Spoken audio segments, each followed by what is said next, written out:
Hello, my name is Quentin Stone King, and this is my TED Talk speaking outline. The talk I chose was David Doe's Lessons from Death Row. The speaker would be David Doe. The main point of the speech is exploring the corner of the death penalty where everyone agrees, preventing death row inmates from ever committing the crime to become a death row inmate. David gets his credibility and facts from real-life experience with this subject. He is a death row lawyer and has handled over 100 cases where his client was a death row inmate. David's personal experience with death row and interaction with the inmates makes David more trustworthy to the audience. David begins his speech with drawing the audience into his kitchen over breakfast, where he and his wife are talking about this issue.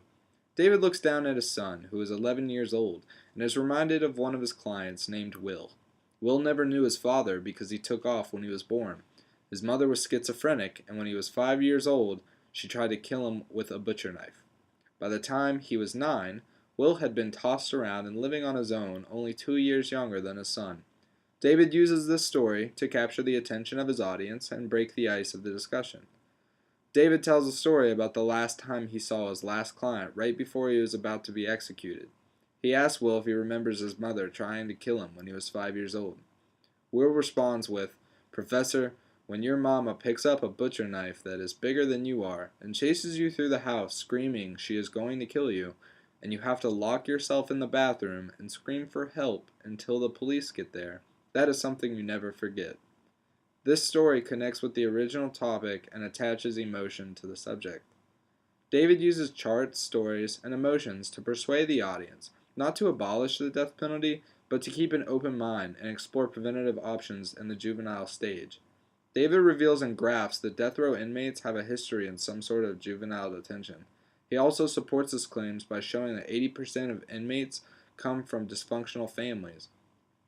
I believe he successfully persuades the argument of catching those kids and helping them early, rather than letting them continue on the wrong path. I believe David's call to action is effective. He informs the audience of potential reforms that could be taking place in these young people's lives and keeping them from going in and out of prison at little or no cost. We could be providing early child care for troubled kids and nudging kids off the path they are on. Special schools could be provided for kids with legal issues or experience with juvenile detention centers. We could also be more aggressive about removing kids from dangerously dysfunctional homes. David's main point is it's never too late to nudge a child's life in the right direction. I learned a lot from this topic. I hope you did too. My name is Quentin Stone King. Thanks again for watching.